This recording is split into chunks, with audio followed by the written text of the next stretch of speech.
build. However, today we are going to be talking about how to start your first FIFA 21 career mode.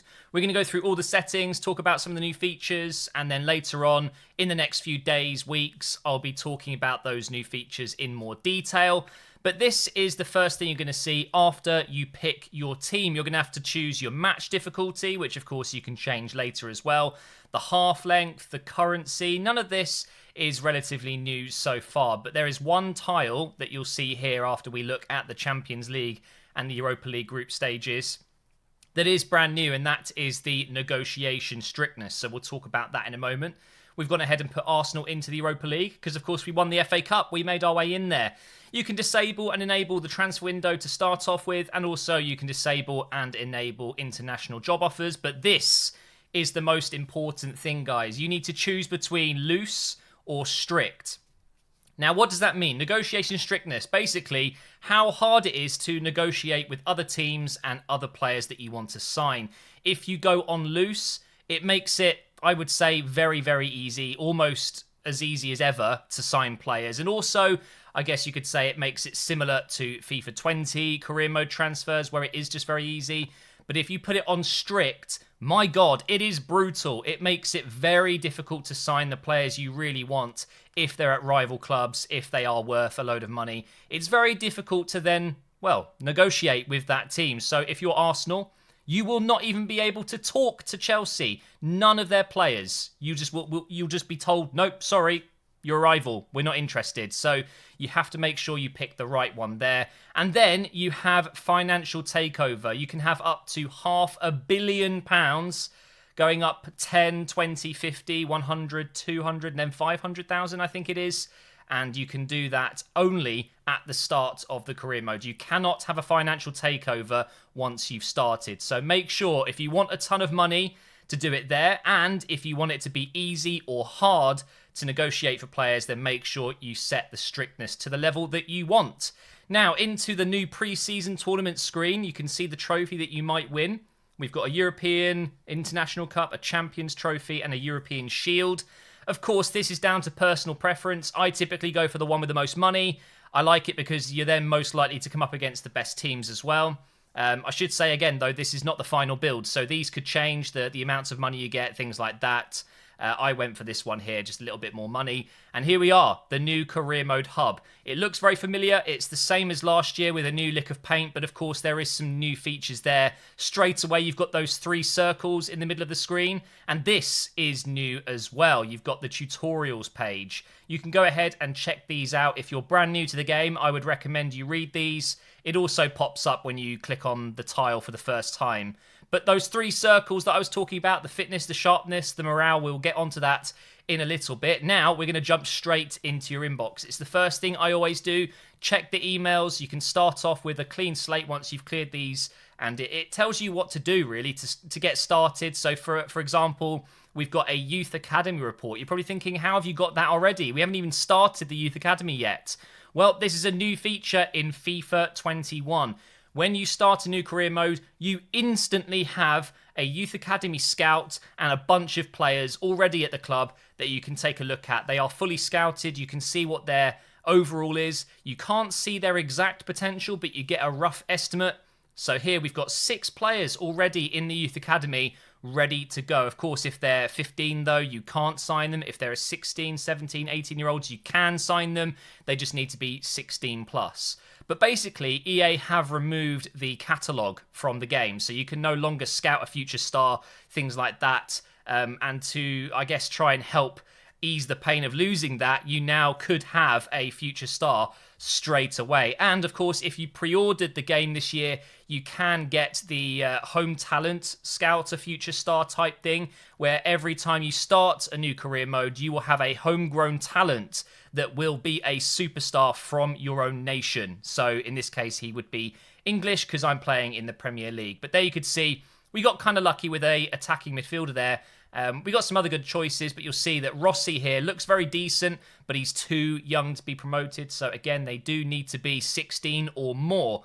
But this is a really cool feature. You avoid that month of waiting for a first Youth Academy report to come back, and you save a bunch of money because you've already got a good scout and a bunch of players sitting there waiting for you. Now, I don't think this has changed too much. You do get the vision and expectations. I recommend you do check that out quickly before you start playing games, but we'll get onto that in a moment because they are showing new things this season. We have new objectives. We get a scout report here as well. As usual, when you start up, you will already have a few players that the club think you could be interested in. So here you get another one of the tutorial screens pop up. You've got the scout skills, the scouting further, and the detailed report. It's the same as before. It's based off the experience and the judgment of your scout. And of course, it takes a little bit of time to scout players unless they're already fully scouted. I think it depends on the quality of the player, how old they are. For example, if you were to have Messi here, you would see what rating he is. But a lot of these players, you just don't. Here's a good example. Willian, he's at Chelsea in this build. Of course, it's an old build. He's not at Arsenal already. We can instantly see that he's 82 rated, and therefore we could go ahead and try and sign him. And because I'm on loose negotiation strictness, it should not be a problem. If I was on strict, I would have no chance. Chelsea would just simply not talk to me. Here we've got the new scout, Henry Morgan. It's just a normal email that you get through saying that he's ready to work and go out and find some players for you. So we've done the email inbox. We are now going to move on to the office part of the hub, and we're going to take a look at the board expectations. It is massively important that you try and get as many of these done as possible. It reflects in your manager rating at the top there. You start at 80 as usual, but of course, if you fail these objectives, you will slowly go down. But also, if you do these objectives well and you complete them, your manager rating will go up. So the youth development ones haven't changed too much. It is normally within 2 seasons, sign a player from the youth academy, make them play a certain amount of games, which is quite easy. But these are new ones. So we have brand exposure, get 7 clean sheets in home league matches, sign 3 players from Europe. That's pretty cool.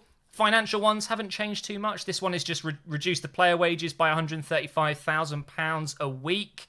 Domestic, it's the usual. Same with continental success. It's just to win trophies. Obviously, it depends on what club you're using. If you're going with a team that's in a top 4 battle, then you're probably going to get objectives to win a cup or come at least towards the final of a cup and something like that. Along those lines anyway.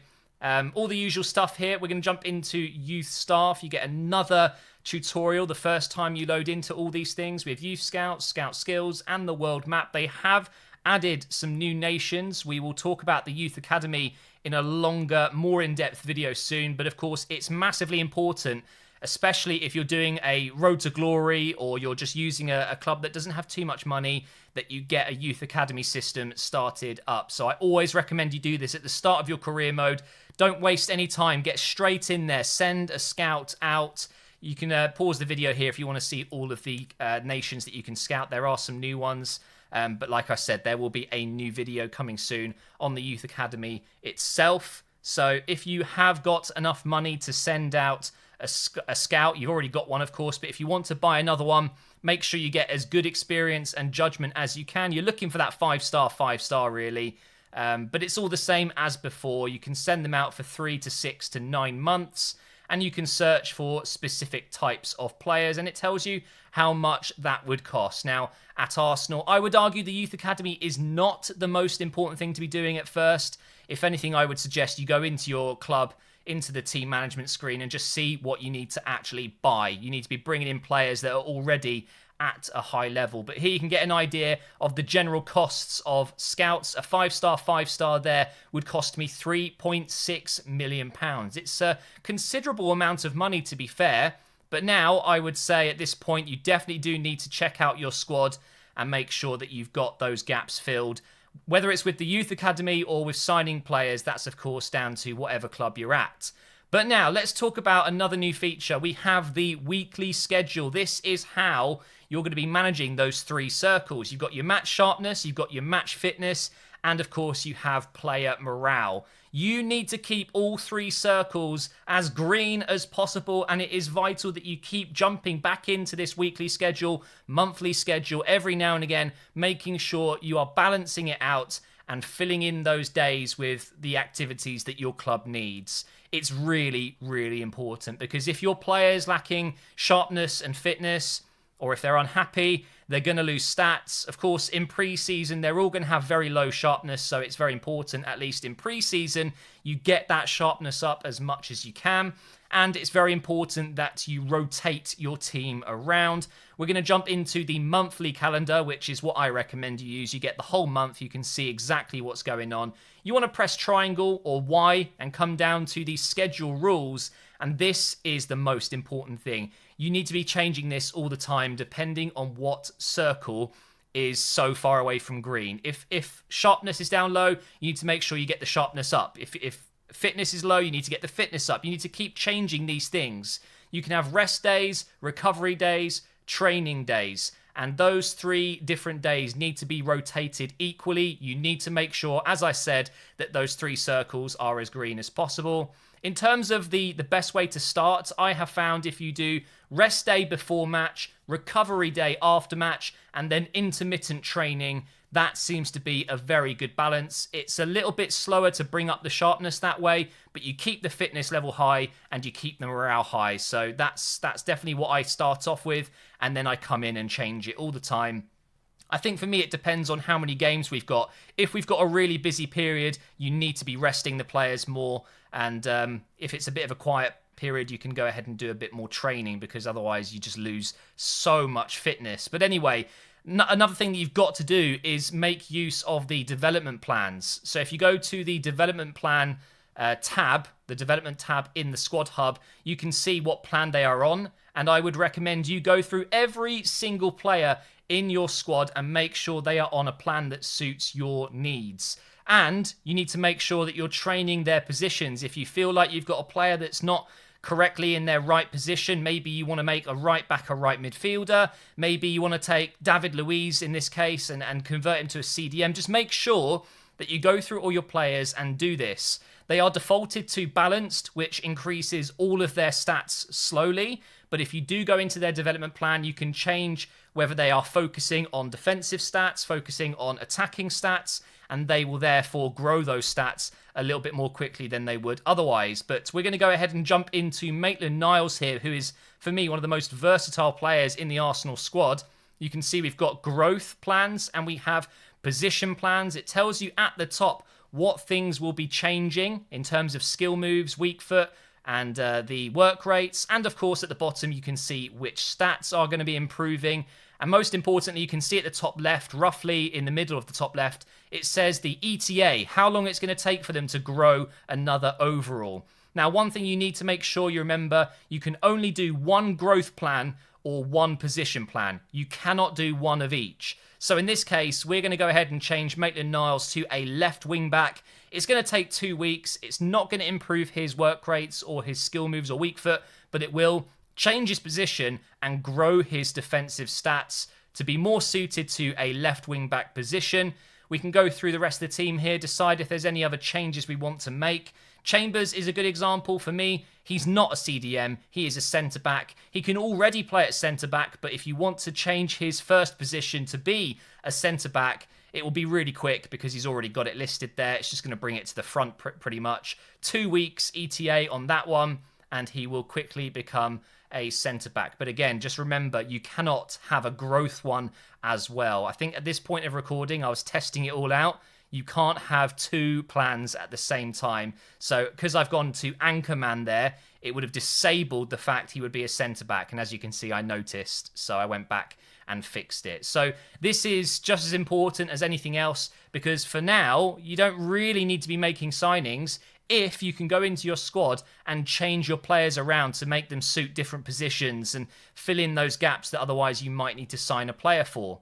We're looking at Saka here. Do I want him to be a left midfielder?